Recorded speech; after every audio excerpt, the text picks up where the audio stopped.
Mga kamanok, totoo ba na kapag nagbakuna ka sa iyong mga manok, ay maaring mamatay ang manok ng inyong kapitbahay?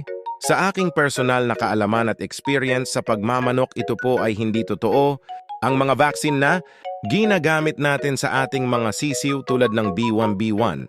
Lasota Foulpox ay uri ng mga live vaccine na kapag nabuksan na at nahalo ang mga ito ay hindi, na ito pwedeng itago pa sa ref para gamitin ulit sapagkat tumatagal lamang ito ng 2 oras na pwedeng gamitin base ito sa aking personal na kaalaman.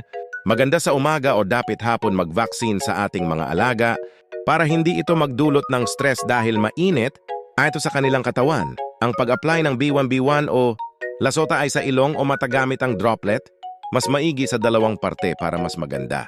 Ang application ng B1B1 ay para sa unang linggo at sa ikalawang linggo naman ay lasota. Ito lamang ang gamit ko sa aking manokan. Daghan salamat sa paglantaw.